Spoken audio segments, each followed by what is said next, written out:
Okay, this is the end of my paper bag floor experiment. No, excuse me, I keep saying that. This is the end of a paper bag flooring. What you are looking at is now the finished dining room. I did both the dining room and the kitchen doing paper bag flooring. And we're going to do just a quick, brief overview of what paper bag flooring is. If you have not, I recommend that if you have not seen the whole process, that you actually start with this. Even as God declared the end from the beginning, and from ancient times things are not yet done, in Isaiah 46, 9 through 10,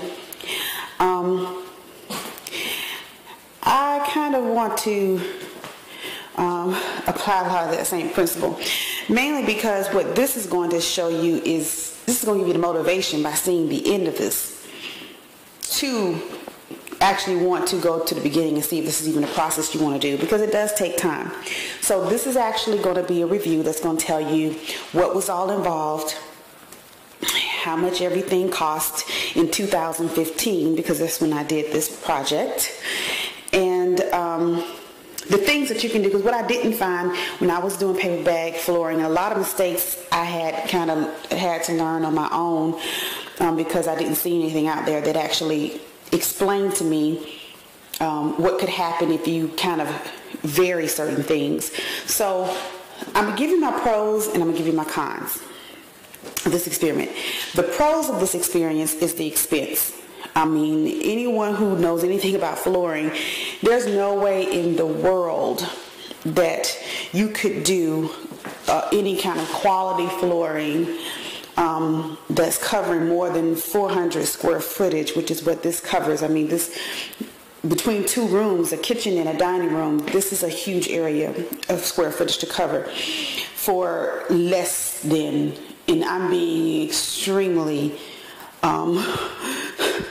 liberal. I mean, if you use the cheapest linoleum available, I don't think you can get any for less than $1,000 once you include labor expenses and all of the padding and everything else that's required.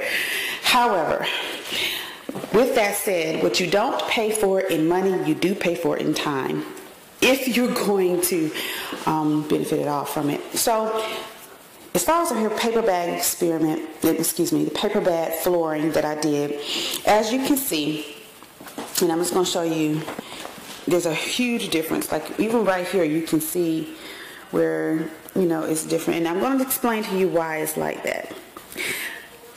Even though it's random, it's not random. When you're putting down the pieces of paper, you want to be careful how you do it. In other words, how you start. Like if you, what happened was, which is what caused me to have sort of like this almost circular looking effect, is if you start at one end and then you go, what I did is I went around the perimeter, just putting the baseboard for everything down. However, you get a more consistent pattern, which is what I found when you go into the dining room, if you kind of go not in a panoramic view, because if you go that way, everything's going to appear circular. So if you kind of go straight up and down, then you have a more consistent pattern. So that is what I did differently in the dining room, number one. Number two, your materials do matter. So if you're trying to be cheap and say, okay, I'm just going to get me a quarter bucket and I'm going to mix my glue water ratio and then just keep adding as I need it, unless you are extremely good at preserving those formulas, then you will have inconsistencies in your flooring. And this is what it appears like. And it's not a big deal if you're going to stain your floor, but I really want to go with more of a natural look, so I didn't use any stain. I used a clear sealant. So if you're going to go with a clear sealant, then you don't want to do that, because what's going to happen is if you have changed your glue ratio, which is what I had to do because I used a smaller bucket the first time. I used just a regular 1 gallon bucket and I made my glue water ratio. And so that meant that I had to keep adding glue or adding water to, you know, to keep it going. And so what happens is you'll start getting lighter paper bags versus darker paper bags, and that'll cover your whole flooring. So if you're going to do a clear, you're not going to coat it with any type of thing, or unless you want that kind of interest, because actually if you're trying to do a pattern on purpose, because this has actually turned out to be a really, at least I like the pattern. I think it actually gives it a little bit more interest and kind of makes it look better, having sort of like this pattern going around. But if you're not wanting that pattern, you want a more consistent flow or look of things, then make sure that you get a 5-gallon bucket. Spend the extra $1 or whatever it costs, and make sure that you fill that bucket, because it's better to have more than less. And it really doesn't matter. You know, people say different glue water ratio. Just pick one. You know, if you want to use all of your large glue all and and mix it with equal parts of glue and water, that's fine. Whichever way you want to do it.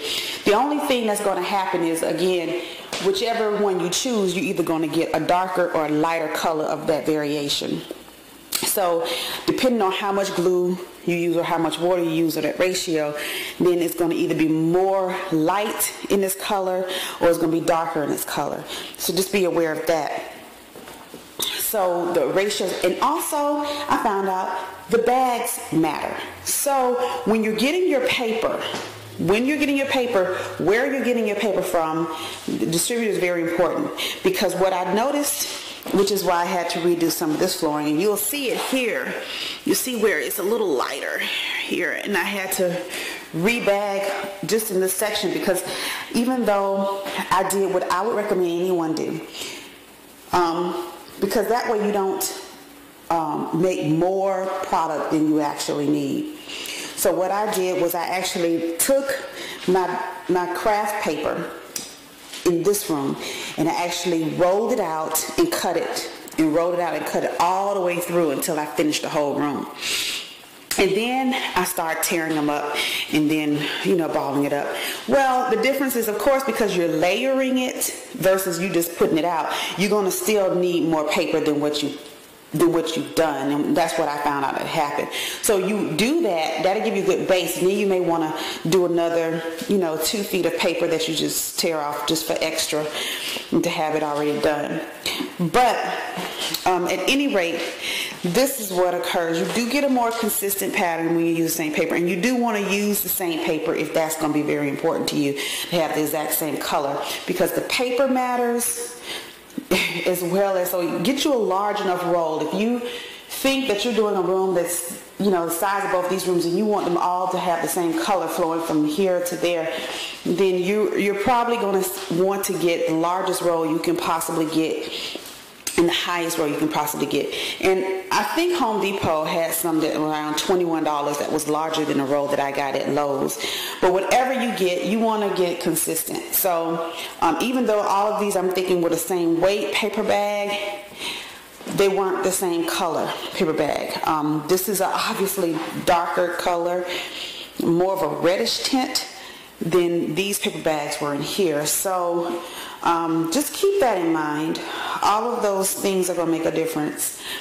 Also take in consideration, again, with the expense, one of the things you got to look at is your flooring and what all you have to do. Like, I had to use the floor leveling, and not that it was the best thing in the world, and it was quite toxic and had horrible fumes. So if you're highly sensitive to environmental toxins, you may want to get someone else to do that for you.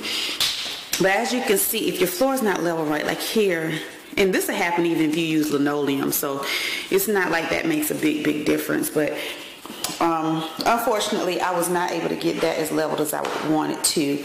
I even tried putting, wood screws in to the floor, but it didn't move it at all. I probably had a better shot if I just took the nails out of the other plywood underneath here, so I can bring it up to where this was. But nevertheless, I did put on 2 coats of the floor leveling, and it really didn't do much by way of helping that. And so, yeah, you can see there are some inconsistencies if your floor is not as leveled as it should be. And but even if you probably had to pay someone just to come and to level your floor out, that still would probably, I would think, if that's all they did, that still would probably cost you considerably less than having them do the whole floor.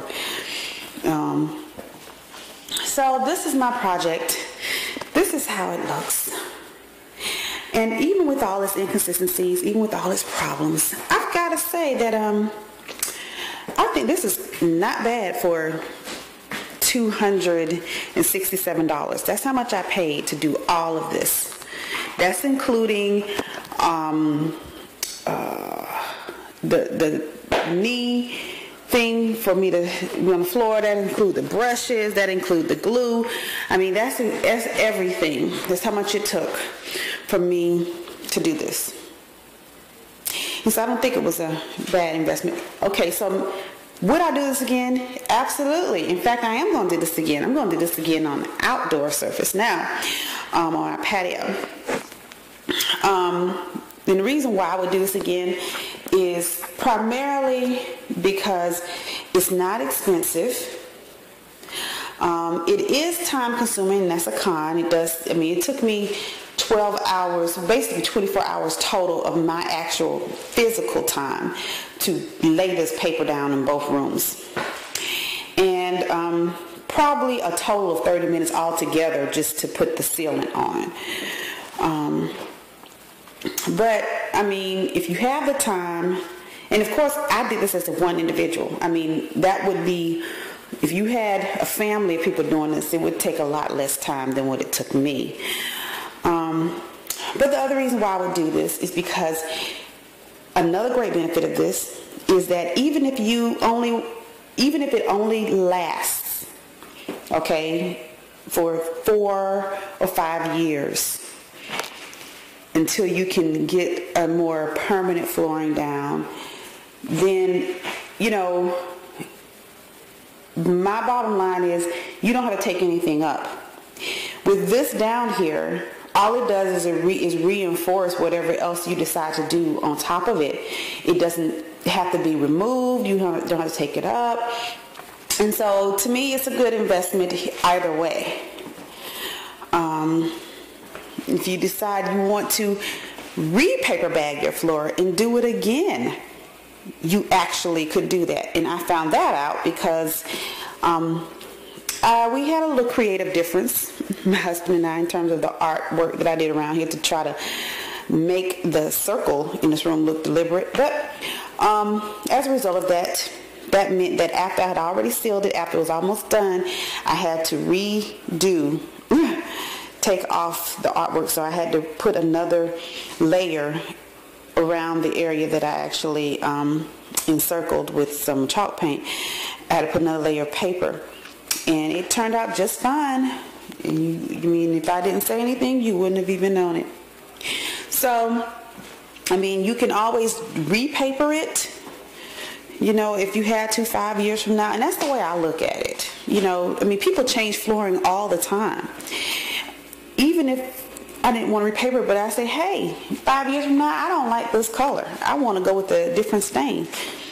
Well, I mean, I would look at what other options I had for doing that. The bottom line is that, I mean, when you look at how much it costs for flooring and how much this would cost you otherwise, it's still a worthwhile investment.